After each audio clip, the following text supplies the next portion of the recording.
Today we've got a very interesting subject, I believe. It's a very complex subject. It's a very deep subject, and I'm going to have to cut an awful lot of corners, and I apologize already for what I'm going to have to leave out. I'm going to talk to you today about Deathwind. But before I can talk to you about Deathwind, the most successful Indian fighter in Virginia, I'll have to give you a little of the background. Our acquaintance with the Indians is not exactly that the establishment gives us.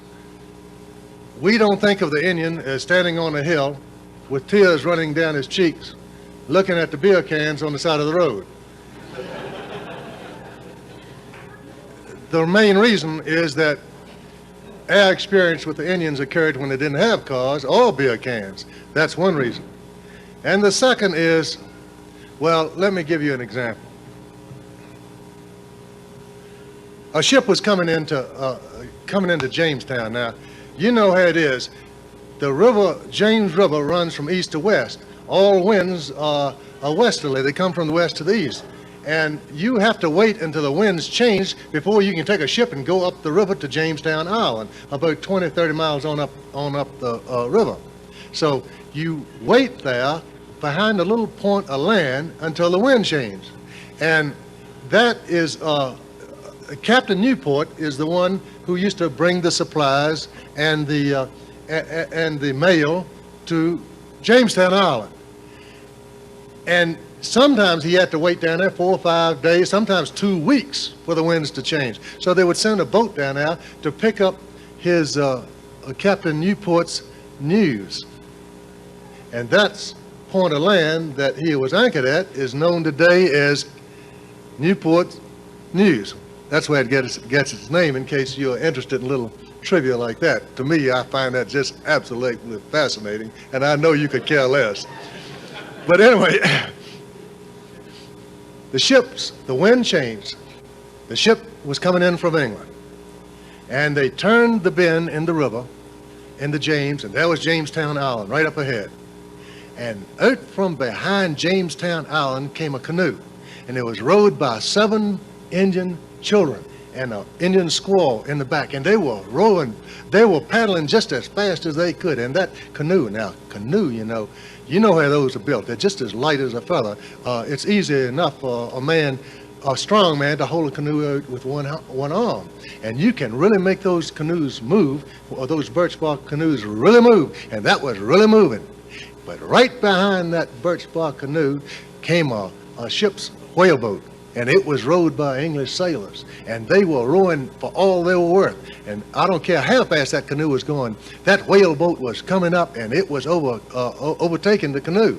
And the Indian squaw would turn back and in desperation and fear, and she would paddle it all the harder and scream at the children to make them paddling. And right up under the bows of the ship, the whaleboat finally caught up with them and ran up over the top of the canoe and forced it under the water.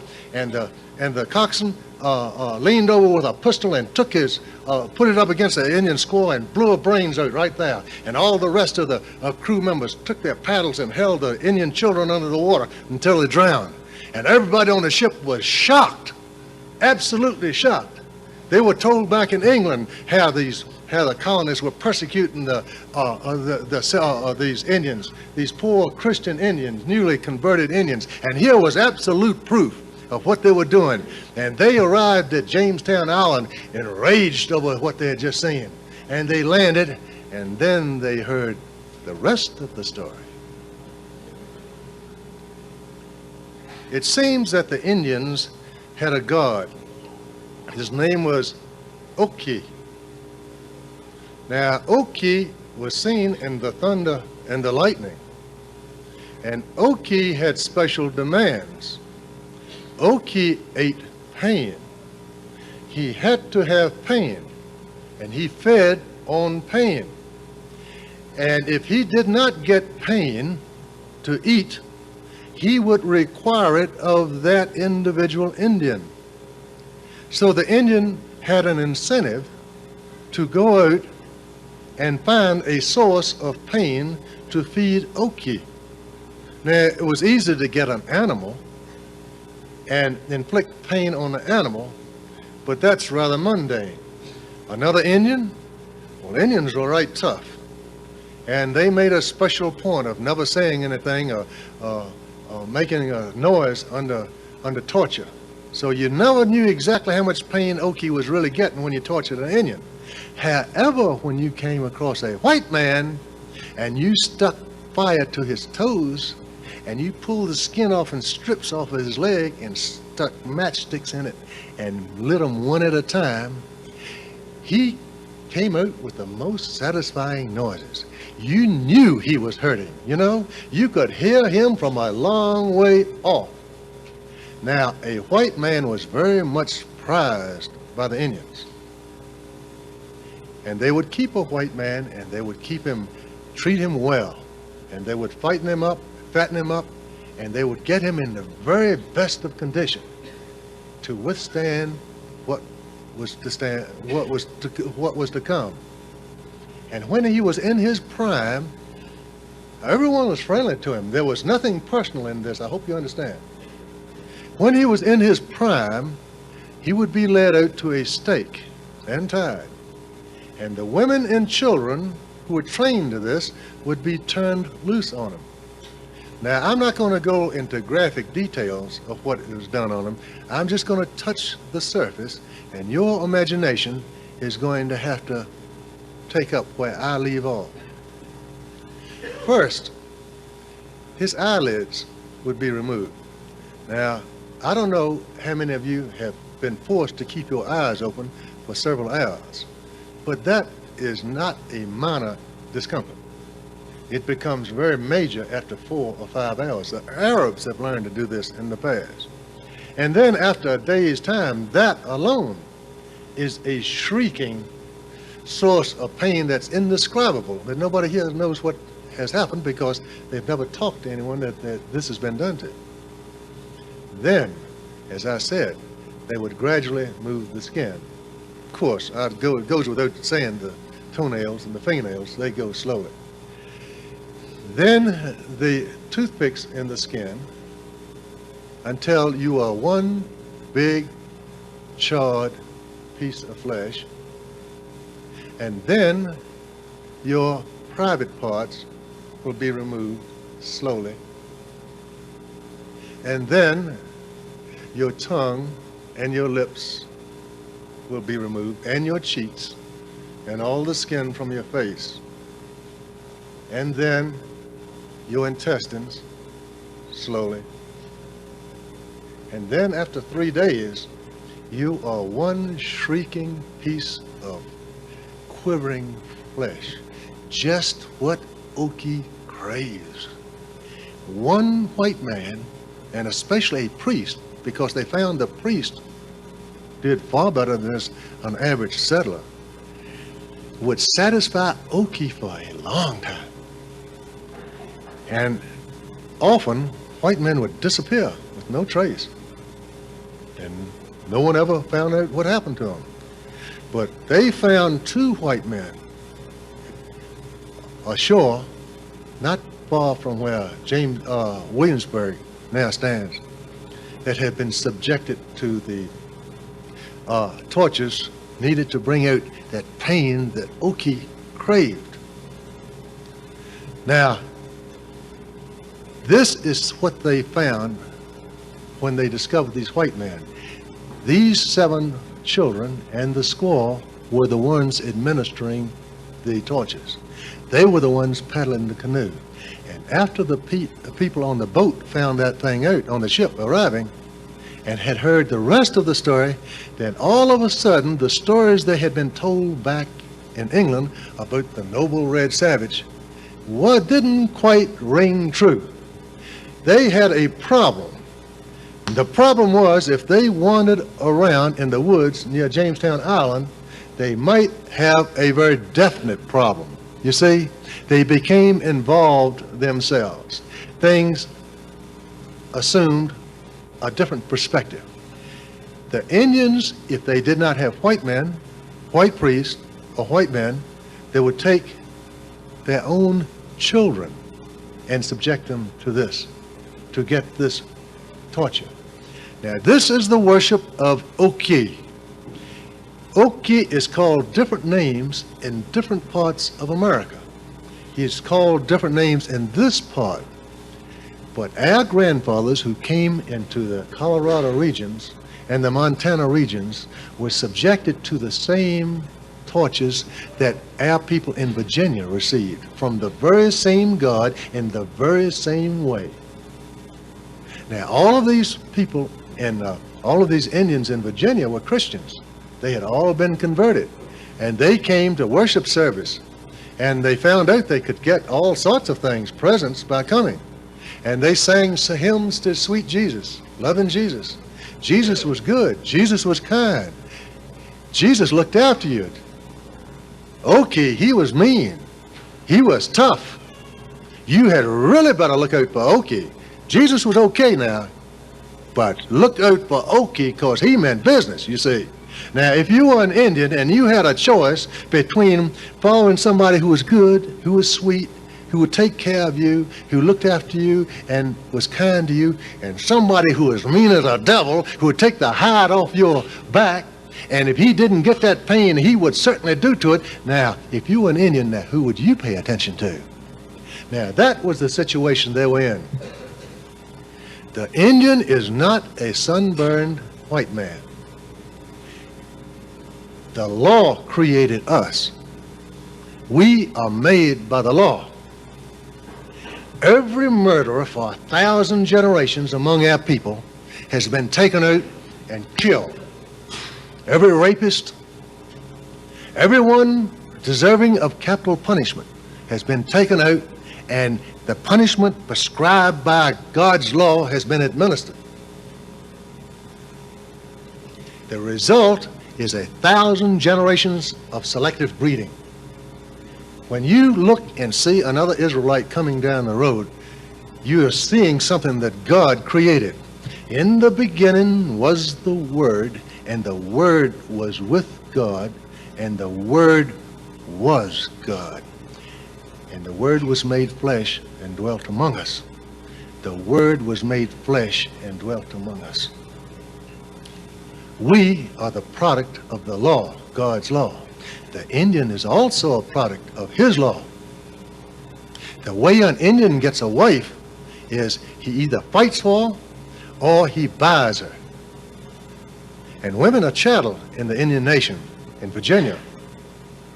If you were a chief, you killed many men, and then you had many wives. If you were a good horse thief, you could steal many horses and buy many wives and have many children. The children of Indians in Virginia were descended from horse thieves and murderers.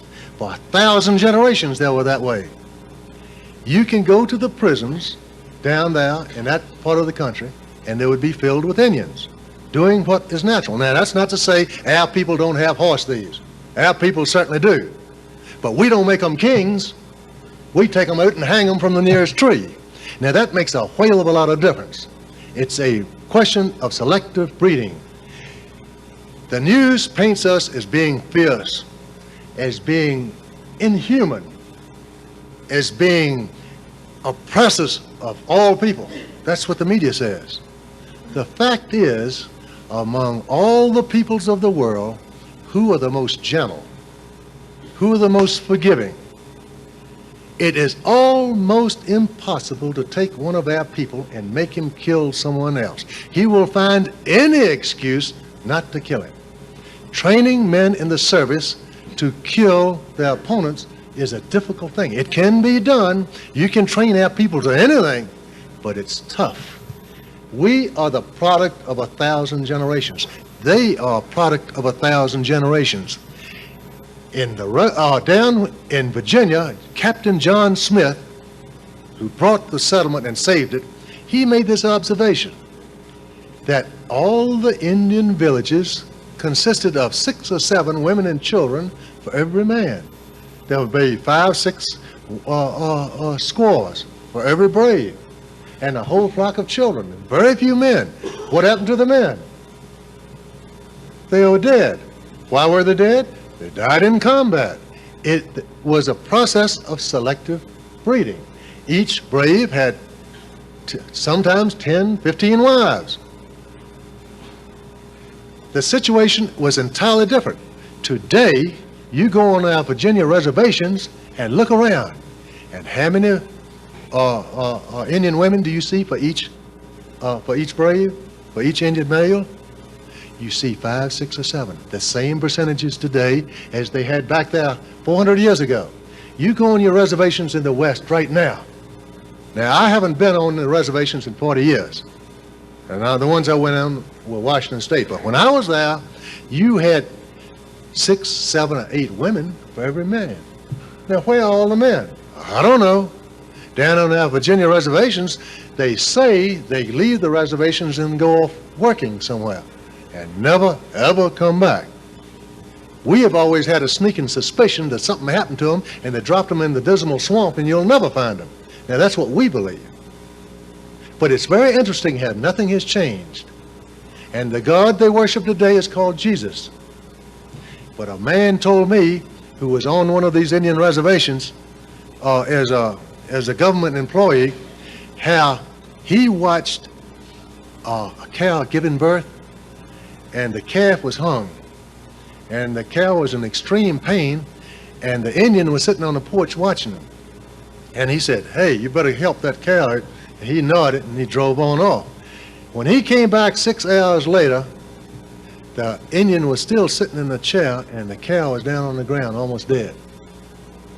Why? Neglect? Not hardly. It sounds like to me, Okee is alive and well.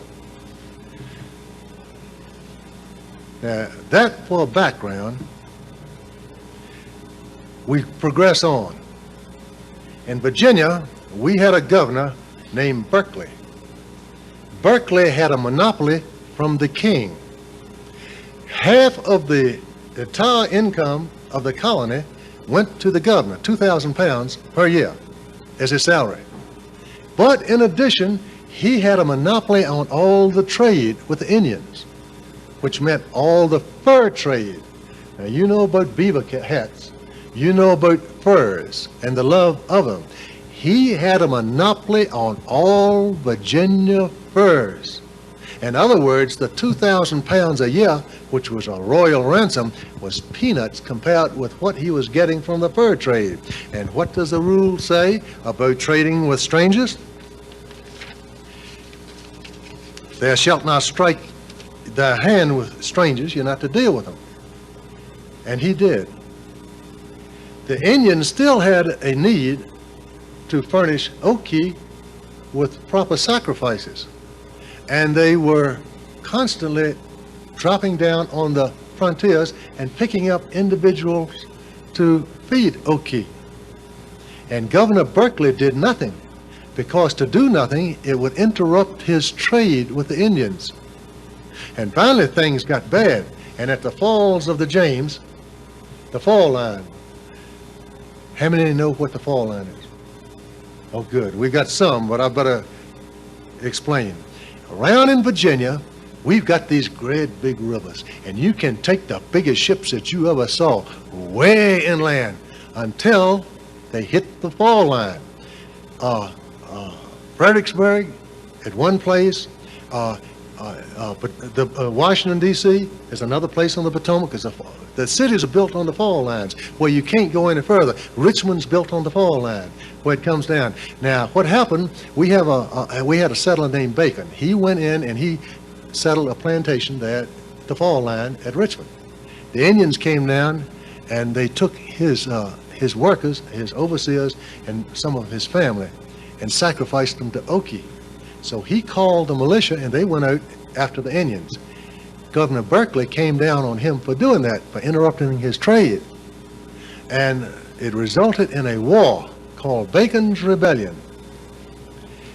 If Governor Berkeley had been taken care of, or had been retired, or recalled to England, or something had happened to him, it would have saved a war in which hundreds and thousands of people in Virginia died.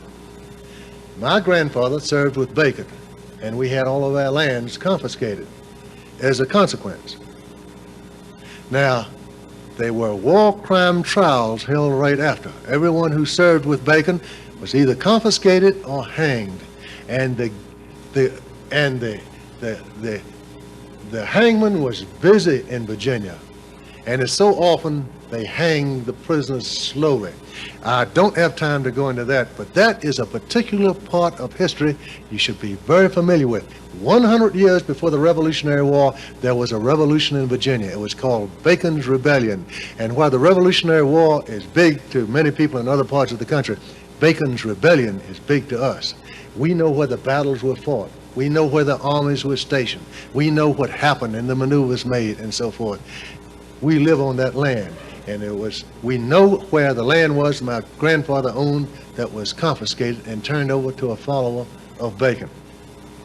This goes on, and Virginia kept pushing the Indians west. Now you have to understand something about the Indians.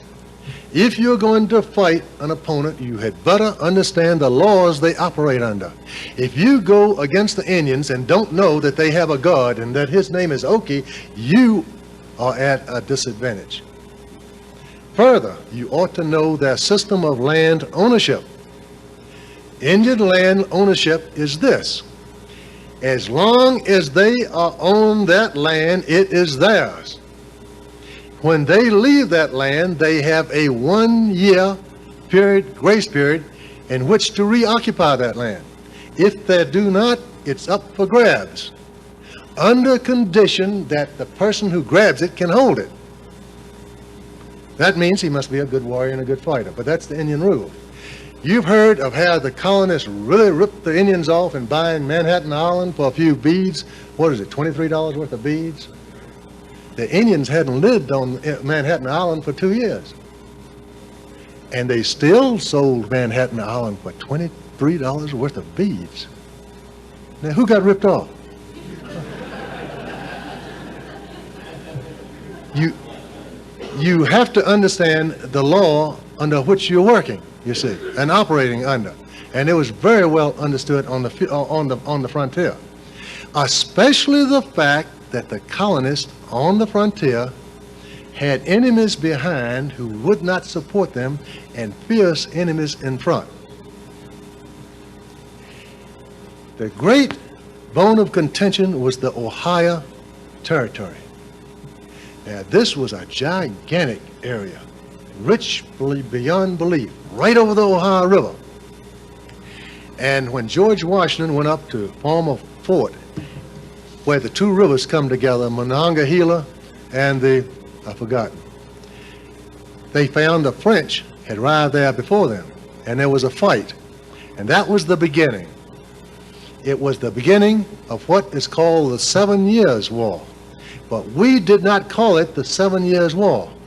We called it the French and Indian War for a reason. Everywhere else in the world, it's called the 7 Years' War. In America, it's called the French and Indian War to commemorate an atrocity. The atrocity is this, that the French made common alliance with the enemies, their Indian allies, to fight their enemies, the English. Now, this is absolutely forbidden by Scripture. And that's why the war was named French and Indian War, to commemorate for all time the contempt that the English and the Americans held for the French, who would make an alliance with the Indians.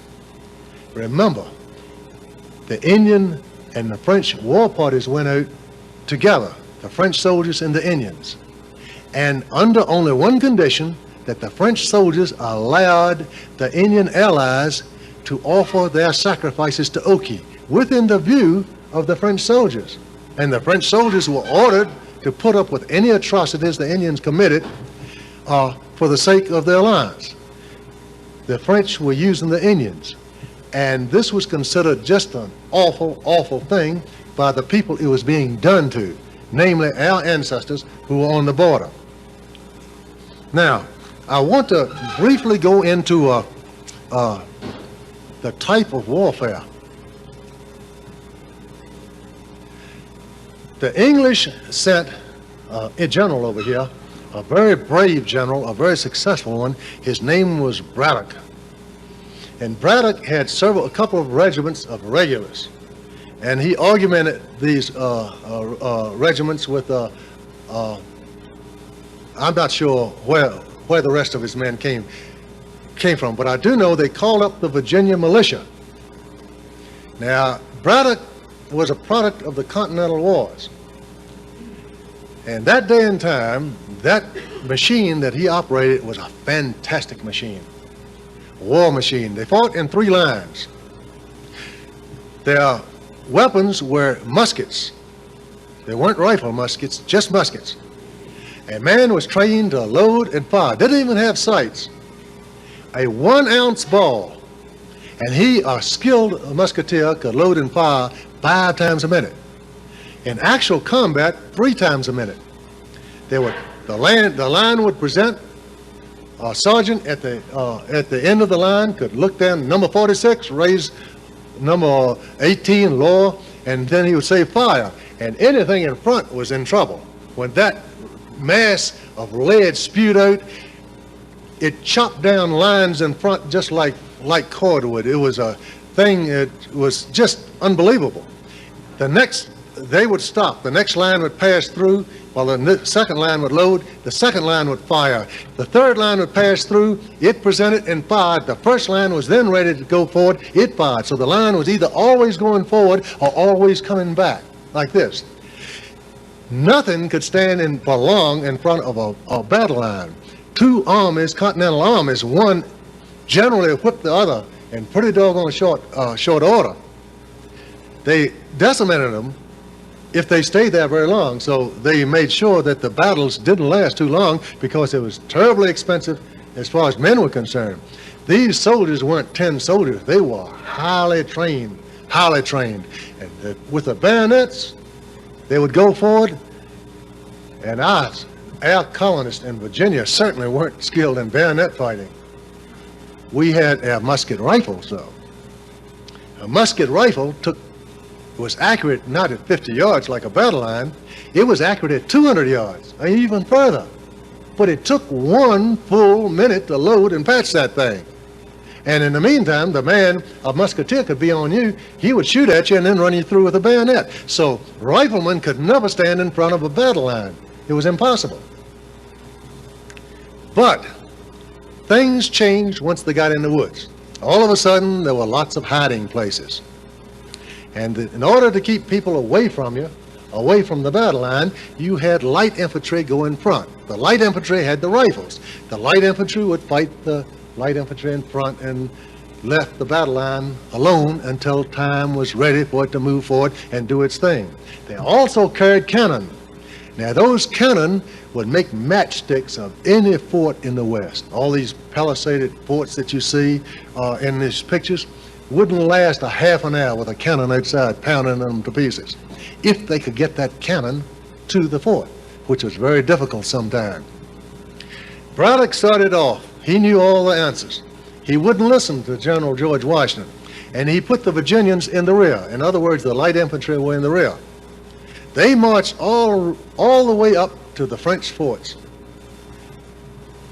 Their scouts came back and said they thought there was some enemy ahead, so he deployed into his battle lines. And they started on both sides of the road, and they started forward and lined the battle. Well, in front of them was a Frenchman.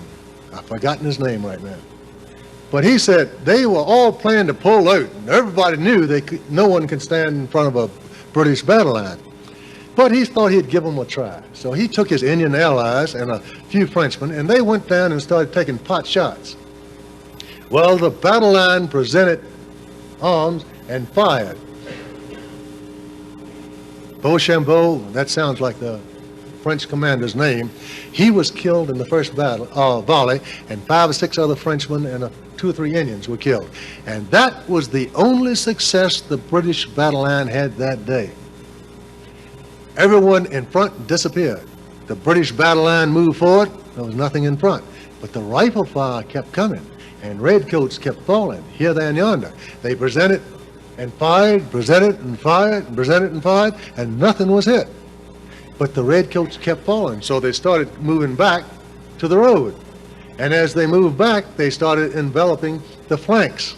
And when that started happening, they started falling 10 at a time and 20 at a time. And then General Braddock became alarmed, and he said, we need light infantry up here to take care of these.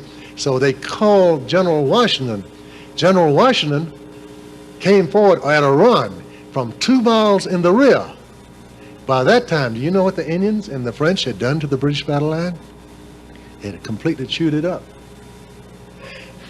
Washington got in between the British and the French while the British Army tried to withdraw and kept them at a distance.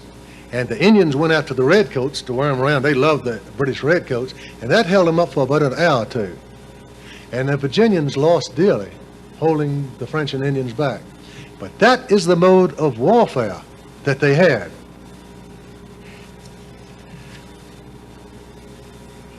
The Indians had few laws and no laws that were binding. Consequently, Indians had almost no enforceable contracts among themselves that were honored, much less with whites. The only things enforceable were enforceable with a rifled musket. Indians fought for booty, prestige among their own people, and to satisfy the demands of their guards. If one was to be their ally, he must acquiesce in what the Indians wanted, or they wouldn't fight. To make them fight, the French had to agree to let the Indians do as they liked, which included their offering sacrifices to their god Okee, or the same god with a different local name. There was little that could be done to stop it.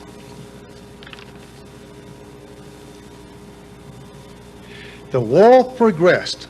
It was a general war. The raiding parties came over the mountains, New England all the way to Georgia. There was constant smoke on the horizon. There were constant cries of pain as people were being offered to Okee. There were the Tories, those British American citizens who sided with the British. When the revolution came, they in turn formed alliance with the same Indians that the French had formed alliances with earlier. And that is what caused this tremendous hatred of the colonials against the Tories. The Tories accompanied the Indian war parties. And the colonists in Virginia and elsewhere considered the lowest form of life to be a Tory. And frankly, taken prisoners, when they were taken prisoners, more often than not, they wouldn't take the Tories prisoners if caught with an Indian war party. Things like this were happening. Butler's Tory Rangers took part in the Wyoming and Cherry Valley massacres in 1778. If you ran with the Indians, there was going to be a massacre when you met or you conquered. The Cherry Valley, New York massacre in particular was a very nasty scene. The village contained about 150 people and was attacked on November 11th by Walter Butler and Joseph Brant with 800 Indians and Tories. 1/3 of the Indians were killed, of the villagers were killed in the attack. Most of the rest were taken captive and slowly put to death in the most cruel and barbarous manner before reaching the Canadian settlements. And this is the story that we hear about this. It was a constant running battle. I'm having to push right ahead. You understand this? Frontier mercy. In 1781, a white man who had his tongue torn out and his hands cut off reached the settlement where he soon died. Elsewhere, a scout deep in the woods heard an explosion. Investigating, he found the bodies of 6 Indians and a white woman. She had been captured and kept by the chief for his own pleasure. To destroy the savages, she threw gunpowder into the fire, killing herself and all of the Indians. Footnote, this followed the example of Heber's wife, who took a nail and killed the Canaanite king, Judges 4, 1-24. The only way whites would take Indians captive was to ransom them for other whites held by either the Indians or the British. If they could not be used in this manner, they were killed. Colonel David Williamson turned Indian captives over to the commander of Fort Pitt to be exchanged.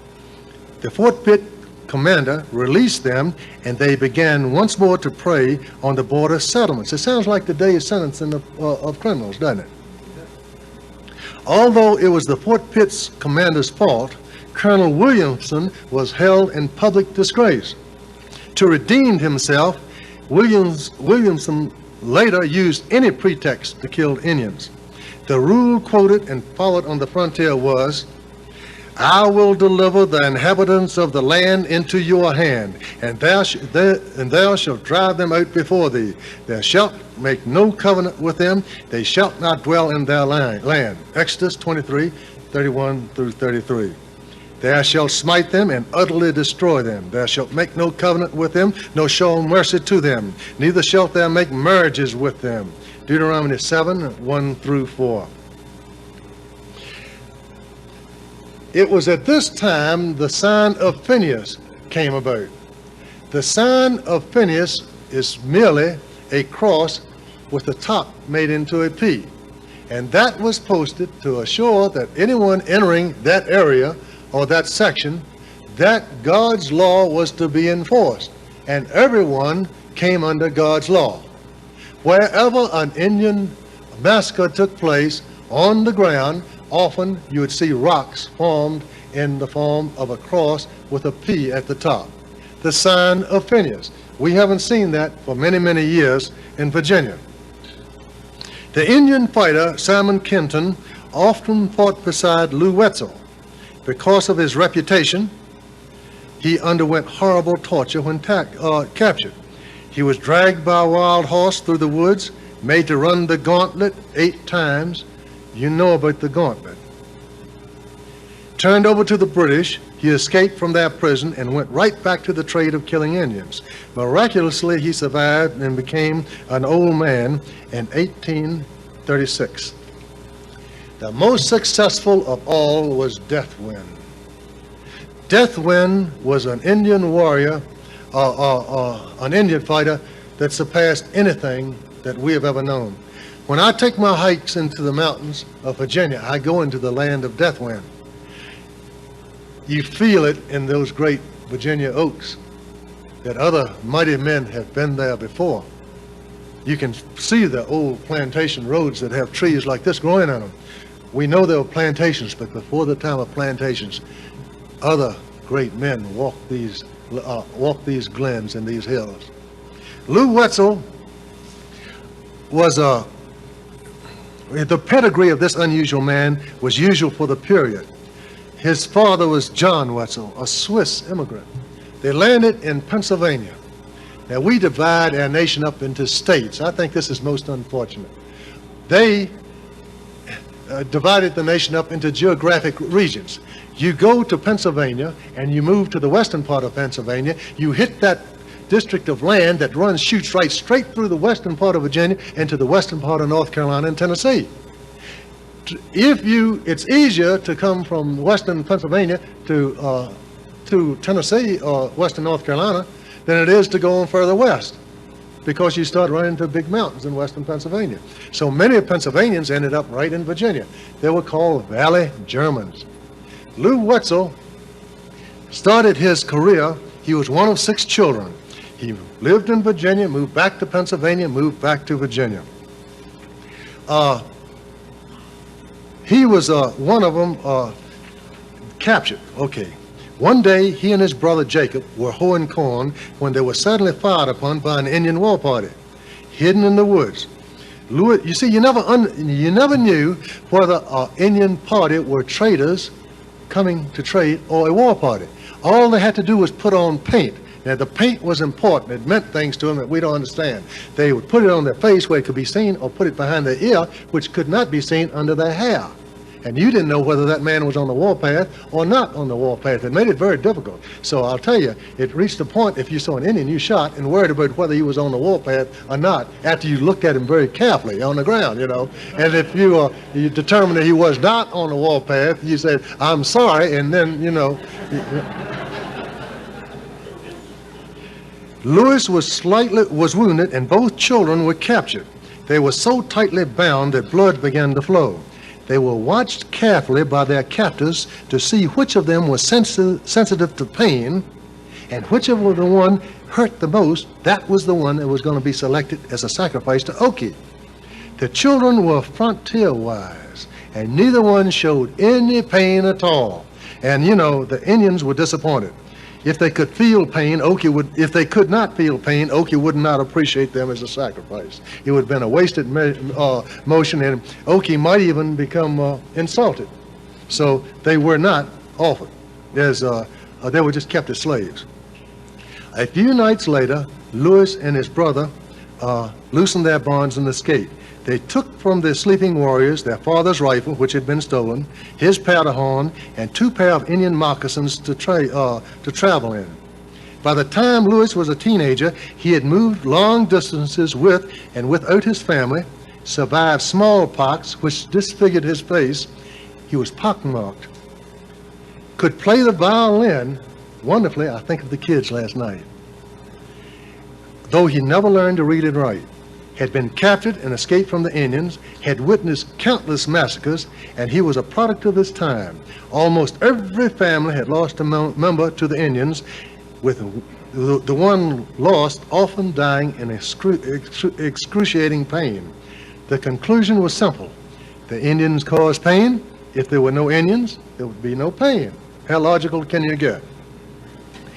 The government was fighting the Indians. Lewis made a vow which was known on the frontier, and it was this: I swear to kill every Indian that crosses my path so long as God lets me live. When Lew was 16, he joined a party attempting to regain loot taken by Indian raiders. He was in the lead, and he alone made contact with the 3 grown braves. An Indian warrior is a fearsome thing. He immediately treed. That meant he went behind a tree for cover. The Indians went behind their trees. Lew held his hat out. He held it out on a stick, and it was greeted with 3 bullets. Confident that they had killed him, the Indians exposed themselves when they sprang forward to collect his scalp as a trophy. Lew leaned from behind his tree and carefully sighted and killed the foremost Indian. Now listen here. Rifle empty. Now he was 16. Rifle empty, he sprang to his feet and ran off through the brush and through the trees, scampering down steep embankments and up steep hills on the other side and running through the briars and the bushes and everything. He managed to pour the correct amount of powder into his barrel, tamp it down.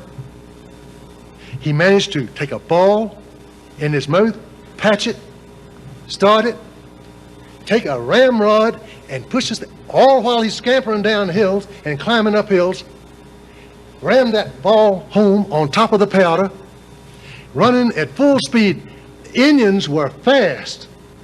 They were fast. Running as fast as he could, he pulled the hammer back, opening the pan. He took his powder horn and he put powder in the powder pan. Then he slowed his run down, and the Indian started catching up. And then he twirled and shot the next Indian, and then he took off again. He is the only man I have ever known that could load a musket rifle on a run. I know it's a devil's own time to load it while you're standing still, but he did it on a full run with people behind him thirsting for his blood. He killed all 3, went back and took their scalps, hung them to his belt, and returned to the party. And he was welcomed as an adult would be welcome as a hero. Now that was the birth of Lew Wetzel as a death wind. The word came out that there was someone special in the woods of Virginia. He would pick up an Indian war party, and this is when he was 17 or 18 years old. He would pick up a war party of 10 or 20, sometimes 5 or 6 other times, and he would hang on them, and they would chase him, and he would kill 2 or 3. And then he would go back and track the rest of them. And the Indians came to call him by the French name, Le Vent de la Mort, the wind of death. And he made a sound that I've never heard, and I can only imagine what it was. It was a mournful cry through the trees and through the forest, and the Indians would hear it, and they would put on this white paint of death. It meant death wind was in the woods of Virginia, and they would all die. It was inevitable. It was just a question of when. Lew Wetzel was a fearsome thing to the Indians. He was the shining example to the frontiersmen. But a lot of frontiersmen didn't know Lew Wetzel. To him, he was just another person. The big problem in Virginia was the Indians, but a bigger one was the renegades. The people with a nice smile, and the blonde hair and the blue eyes, who would come in and tell horror stories about the Indians outside. And they would go to sleep at night, and they would open up the gates and let the Indians in to kill everyone in the settlement. It was the renegade that was the great problem in Virginia.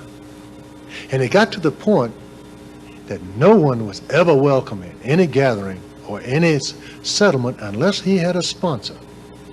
And if Lew Wetzel didn't have a sponsor in that town, or no one knew him, he was treated like everyone else, which meant he was bound and kept. And if a sponsor did not come forward in a reasonable period of time, he was killed.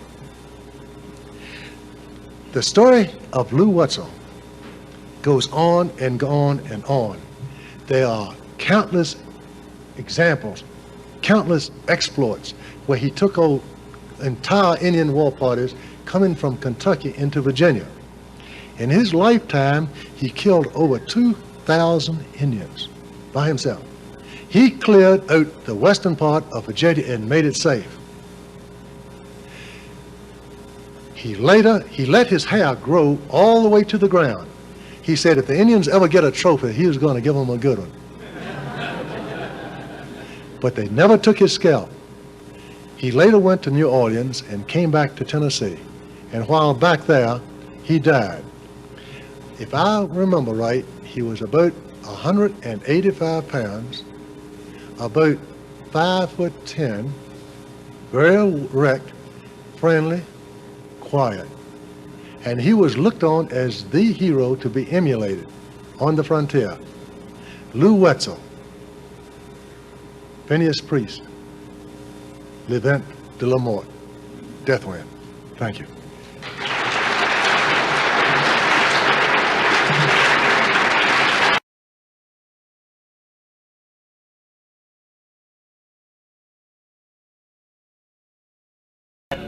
Stay safe, stay warm, stay free.